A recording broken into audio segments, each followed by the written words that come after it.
Forecasting, I assume, was not a problem for Henry Ford I, right? Today, if you go to Ford in America, they've got all sorts of problems, as we know.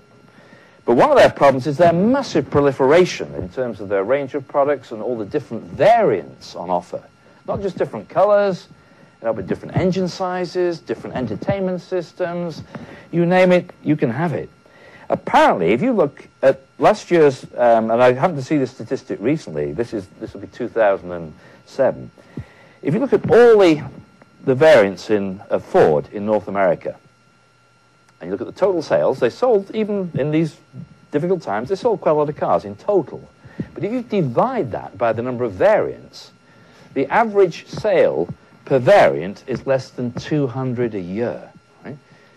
And they try to forecast that, right? You can't do it, basically. And this, I think, is the challenge for, not just for Ford, it's a challenge for many of us here in this room. We spread the same amount of aggregate demand over a growing number of variants. And so how are we supposed to run our supply chains on the basis of a forecast? And this, to me, is, made even worse by the fact that many of these life cycles get much shorter.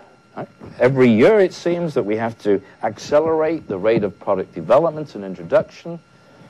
And more, I think, all of these sort of things lead me to conclude that the conventional models that we've used for managing our supply chains, which typically have been forecast-based, are becoming less and less viable.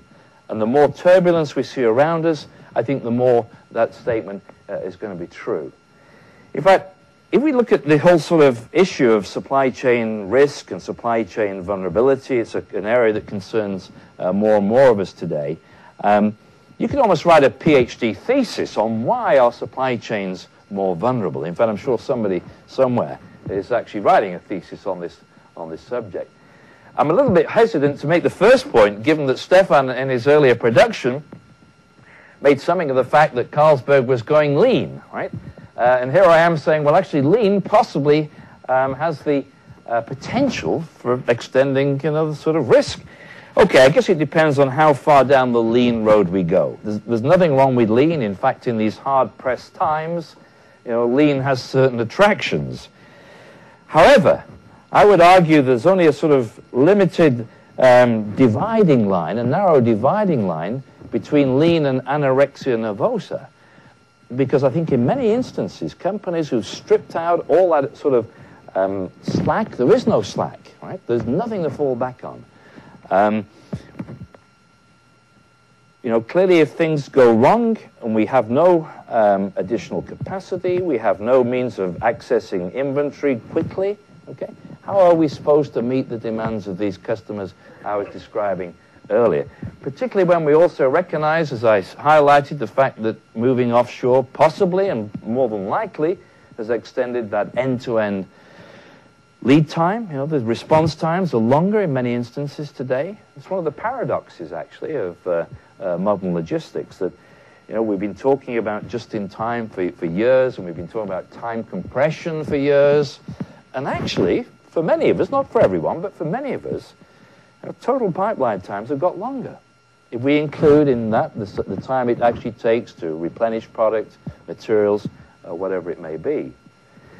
A further source of potential vulnerability, it doesn't always follow, but certainly is a potential, is as a result of outsourcing that we actually lose control, of part of our supply chain. Great example, just a year ago. Mattel having to recall something like 20 million toys because of a problem with a contract manufacturer in China. And it wasn't actually the contract manufacturer where the problem was, it was with a supplier to that contract manufacturer. I might want to come back to that example in a moment, but it just shows you, if you like, the potential for increased vulnerability the more we outsource. Now again, I know there are good reasons for outsourcing, right? I'm not against it, but what it does highlight is the need for a much higher level of control within our supply chains. My view is that we can outsource the execution of an activity, but we should never outsource its control. And that, I think, has been perhaps one of the great mistakes that some organizations have made in those outsourcing decisions. One of the other hidden trends that's been taking place, we talked about consolidation through merger and acquisition. And I was referring then to consolidation amongst our customers. But equally, many of us have been finding a similar consolidation in our supply base. And sometimes maybe having significant implications for the sort of change in the balance of power. You know, whereas previously we had a choice of suppliers to whom we could turn to. That might always not be the case today. In some instances, I've heard of companies actively starting to think now as to whether they should return to a model of the past which we tended to abandon. And this idea of what we might call vertical integration that says, well, actually, maybe there is some logic in these uncertain times in actually owning, you know, critical suppliers. If we look at BAE Systems, aerospace business in the UK, that's exactly how their thinking is moving at this